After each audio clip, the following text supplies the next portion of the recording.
Bonjour à tous. Merci d'être présents pour ce moment important de notre histoire associative. Vous êtes tous plus ou moins au courant de l'actualité brûlante de la DMC 74.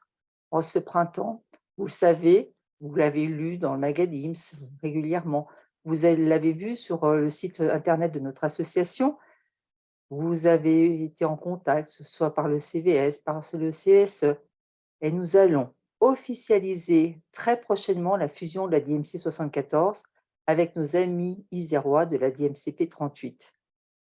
Que vous soyez une personne accompagnée par nos établissements ou services, que vous soyez un membre d'une famille ou un professionnel de l'association, vous êtes tous sans doute impatients de mieux comprendre ce qui va se passer et de découvrir la nouvelle identité de l'association qui va naître de cette fusion. Je laisse le soin à notre directeur général, François Revol, de vous présenter notre démarche et je reviendrai avec vous en conclusion pour cette intervention.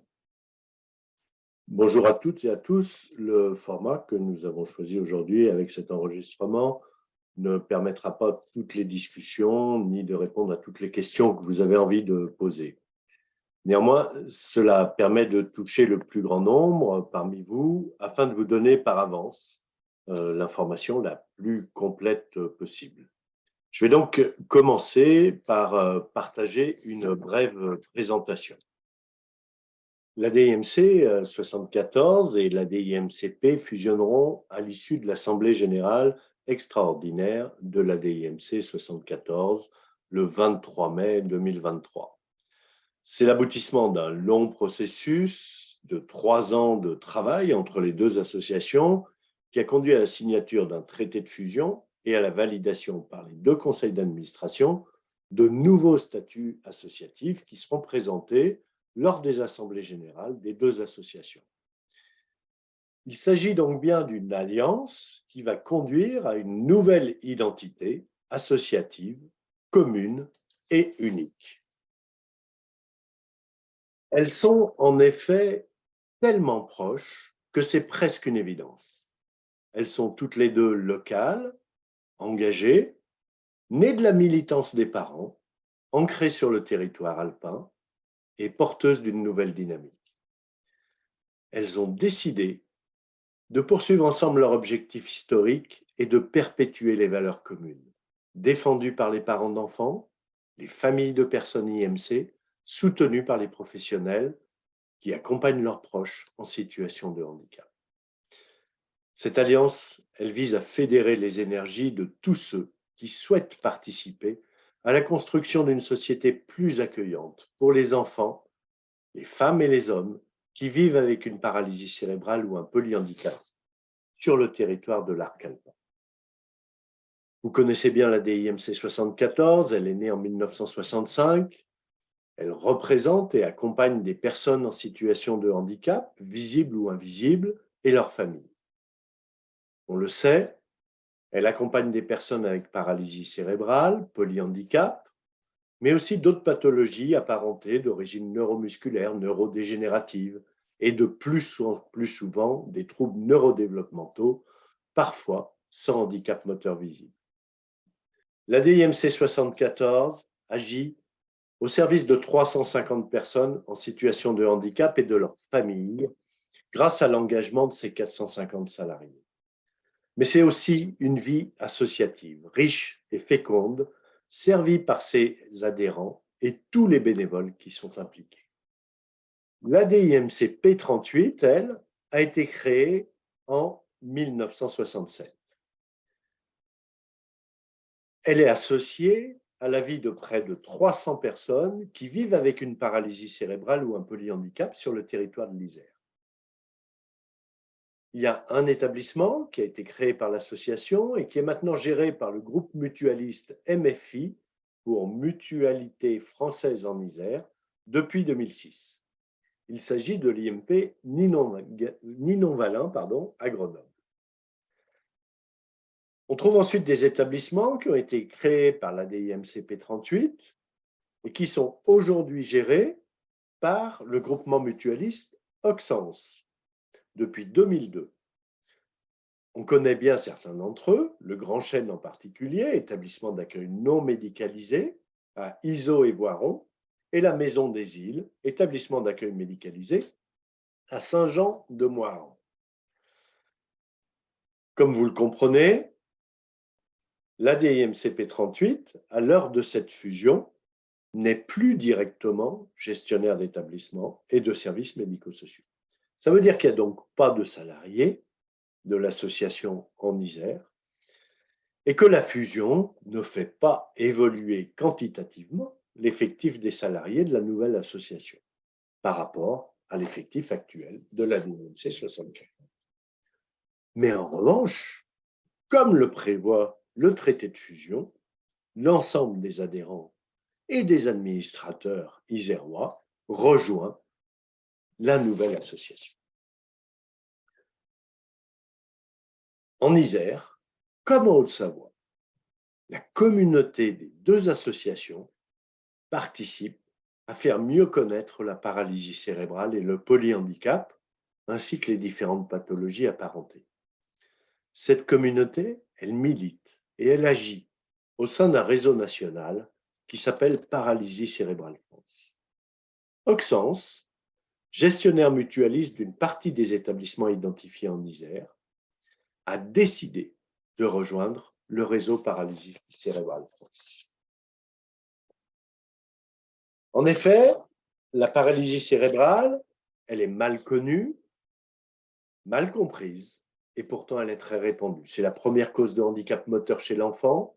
Ça représente 125 000 personnes en France. Le terme paralysie cérébrale, qui vient de l'anglo-saxon cerebral palsy, c'est une dénomination récente qui doit mieux s'installer en France et doit remplacer les anciennes appellations IMC, IMEC, etc. C'est bien notre mission commune de mieux faire connaître et comprendre ce que vivent les personnes et les familles touchées par la paralysie cérébrale et les handicaps apparentés.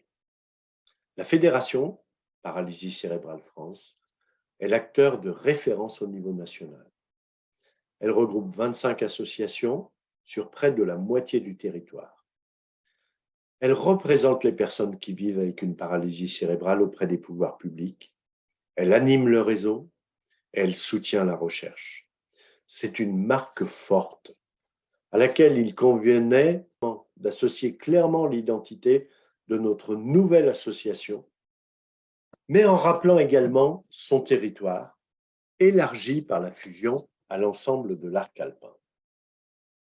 Le 23 mai 2023, nous allons officialiser le résultat d'un travail mené par les deux présidentes, Joëlle Petit-Roulet et Martine Marga, les vice-présidents et les membres des conseils d'administration en Isère et en Haute-Savoie au fil de nombreuses rencontres depuis 2021.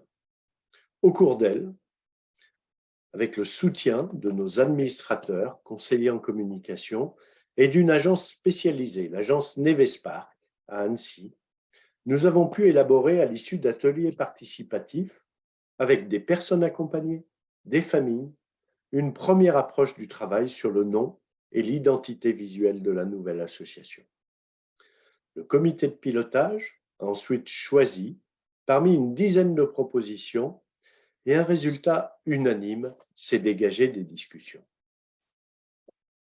Avant même l'annonce officielle, le 24 mai, et le lancement médiatique de la nouvelle marque lors de la fête de l'été de l'Institut Guillaume Belluard le 1er juillet, nous ne pouvions pas vous faire plus attendre, vous tous, qui êtes les forces vives de cette nouvelle association qui va s'appeler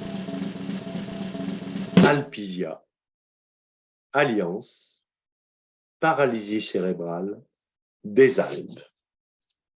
Ce nom, il est construit à partir des mots Alliance, Paralysie et Alpes. Il évoque à la fois notre mission, notre territoire et l'association de nos forces.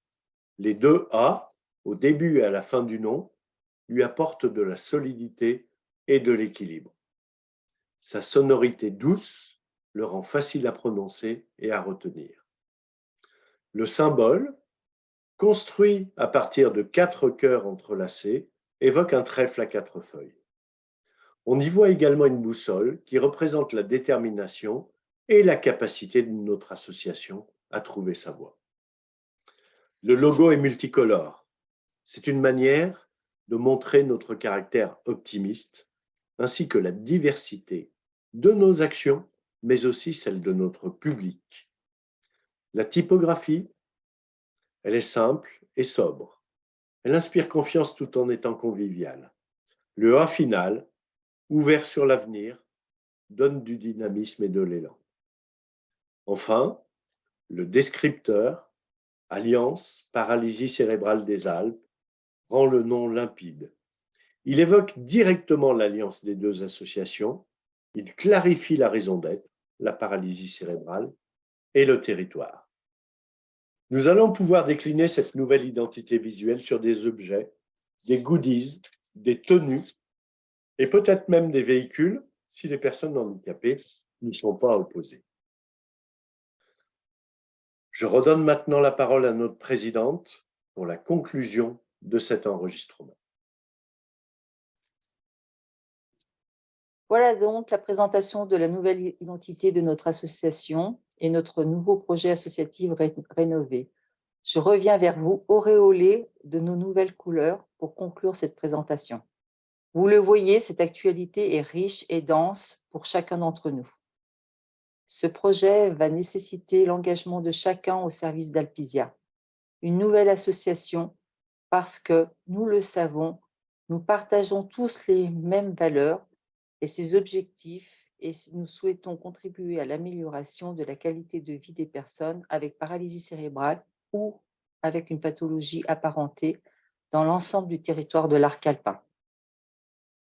Il me reste à vous remercier au nom d'Alpisia de votre attention à cette présentation.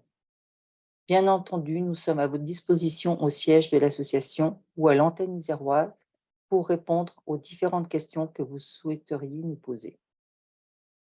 Ensemble, construisons l'avenir d'Alpisia, un nouvel espace de solidarité moderne, responsable et ambitieux.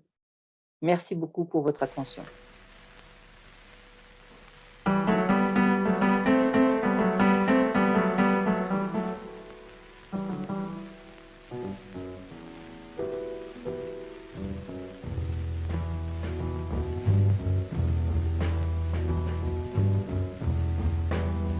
Ain't got no home, ain't got no shoes, ain't got no money, ain't got no class, ain't got no skirts, ain't got no sweaters, ain't got no perfume, ain't got no love, ain't got no faith.